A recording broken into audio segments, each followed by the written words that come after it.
Ya, halo teman-teman semua, ketemu lagi dengan Web Genetics. Nah, video kali ini kita akan bahas sesuatu yang sering banget kita bertanya nih. Kita ditanya mulu masalah bagaimana cara ternak kodok Pacman. Oke, sebelum kita bahas, jangan lupa di subscribe, like, dan di share. Oke, oke. Pertama, untuk ternak kodok Pacman sebenarnya banyak sekali literatur yang sudah ada. Kalau teman-teman mau nyari di Google itu banyak banget kok literaturnya. Step-step cara ternak kodok Pacman itu banyak banget ada di Google. Nah, di video kali ini kita akan bahas secara singkat. Kenapa kita harus bahas secara singkat? Karena balik lagi, trik khusus untuk ternak kodok Pacman adalah rahasia perusahaan dari Web Genetics. Oke, kenapa? Kalau semakin banyak yang ternak, ya namanya bisnis ya teman-teman ya. Oke. Nah, hal yang penting untuk ternak kodok Pacman yang paling pertama adalah umur dari indukan tersebut. Oke. Nah, ini yang sering jadi perbincangan yang saya sama beberapa teman sering banget bahas. Untuk ternak kodok Pacman, apakah asal gede sudah pasti indukan? Nah, ini enggak teman-teman. Oke, jadi kalau kalian mau ternak kodok Pacman, sudah pasti usia sangat mempengaruhi. Terutama apalagi untuk kodok Pacman betina. Oke.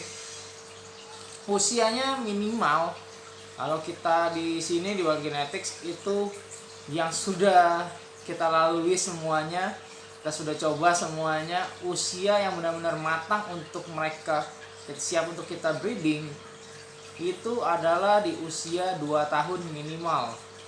Oke. Jadi bukannya setahun atau asal besar, nggak bisa teman-teman.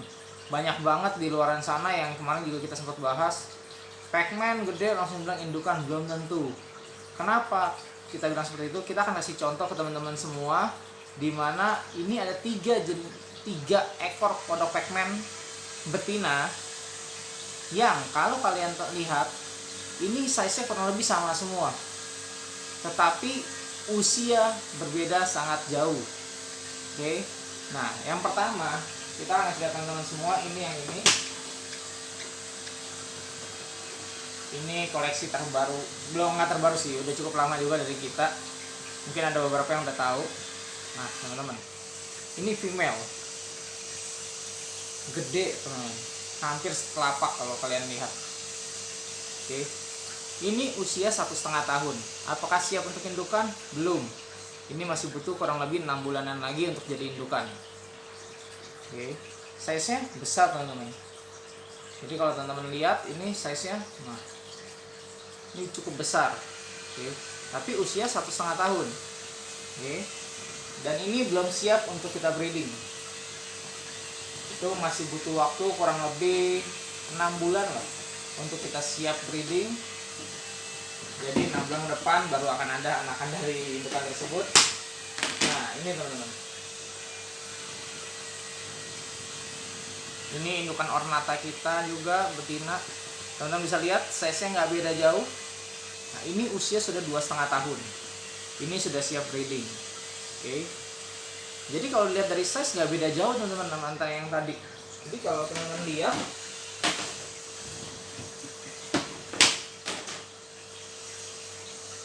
nah size nggak beda terlalu jauh. Oke, usianya 2,5 tahun, 1,5 tahun. Oke. Jadi yang siap adalah yang ini teman-teman, yang 2,5 tahun usianya. Nah menariknya lagi teman-teman, kita akan kasih lihat teman-teman yang hasil anakan kita sendiri. Yang mungkin kalau teman-teman lihat, ini size-nya nggak beda jauh. Nah, oke, size-nya mirip ya teman-teman ya. Gedean mirip. Oke. Permasalahannya teman-teman, ini 1,5 tahun, sedangkan anakan kita ini belum genap 3 bulan teman-teman. Nah jadi apakah size mempengaruhi untuk indukan? Tidak. Kalau kita bilang usia yang sangat mempengaruhi. Oke, karena kalau size bisa dilihat sendiri, belum 3 bulan dengan 1,5 tahun size-nya mirip teman-teman. Jadi kalau kalian mau breeding, jangan pernah berpatokan dari size, tapi berpatokanlah dari usia kodok tersebut. Nah, sering banget yang nanya ke kita, kalau kita beli sama orang lain gimana? Kan kita nggak tahu. Nah, yang penting adalah sudah berapa lama dipelihara. Itu aja patokannya. Kalau kita di Wild Genetics, kalau miara dari size kurang lebih 4 cm, 3 cm, kita selalu patokan itu usia sekitar 1-2 bulan. Oke. Kebetulan ini banyak anakan kita, jadi kita tahu banget DOB-nya. Nah, menariknya, next setiap penjualan dari Wild Genetics yang hasil breedingan Wild Genetics, kita akan cantumin data dari indukannya dan juga DOB-nya. Oke, jadi teman-teman yang mau breeding nggak perlu pusing.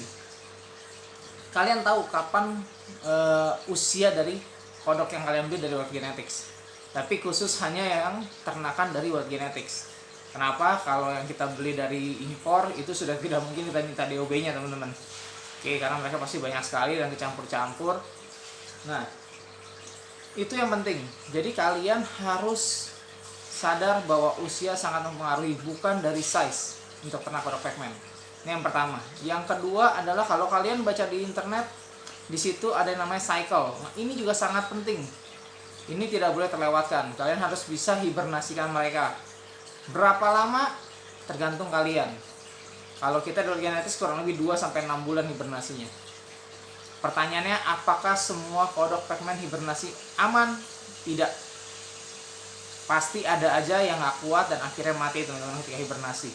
Atau mungkin ketika hibernasi selesai hidup, tapi setelah hibernasinya ini malah jadi lemas, jadi mati. Nah, ini kendala-kendala dari ternak kodok Pac-Man. Jadi jangan sampai patah arang di sananya ya, teman-teman. Kita juga nyoba semua ini. Jujur, Wild Genetics mencoba mulai breeding kodok Pac-Man itu sudah kurang lebih, ini masuk tahun ketiga. 2 tahun pertama kami belajar, banyak sekali proses yang harus dilalui, banyak sekali indukan-indukan yang harus mati di Wild Genetics. Itu banyak sekali, teman-teman. Akhirnya sampai 2 tahun kita belajar, kita sukses, nah sampai sekarang. Oke. Nah, tapi secara detail untuk cara ternak kodok Pac-Man, mohon maaf, kita Wild Genetics tidak bisa berikan info yang jauh lebih detail. Balik lagi, itu rahasia dari Wild Genetics sendiri. Oke, mungkin ada beberapa teman yang, ya beberapa teman dekat yang tahu lah, kita sering sharing juga.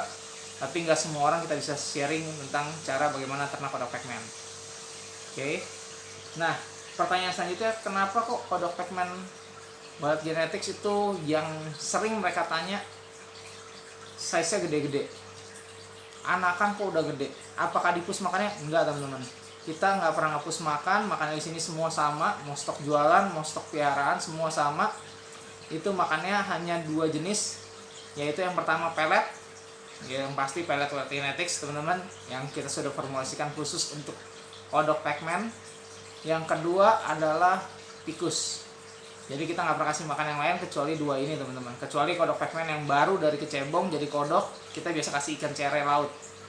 Oke, tapi setelah mereka bisa makan pinkis, ya udah, setelah itu mereka makannya hanya 2, pelet atau tikus. Kita nggak pernah kasih yang lain, baik untuk stok jualan maupun untuk stok peliharaan. Kita nggak pernah beda-bedakan. Oke, itulah kenapa banyak sekali teman-teman di luar sana yang mungkin kalau sudah pernah beli dari Wild Genetics, sering banyak yang nanya, kok nafsu makannya gila-gila sih, galak-galak.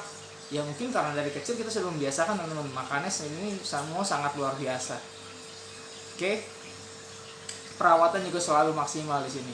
Nah, kalau untuk mau ternak lebih jauh, info lebih jauh, kalian bisa cari aja di Google. Di situ banyak sekali cara-cara ternak kodok Pac-Man. Apakah pasti berhasil? Ya enggak juga, teman-teman. Balik lagi tergantung. Karena balik lagi di Wild Genetics juga ngikutin itu semua, tapi ada trik-trik khusus yang Wild Genetics simpan.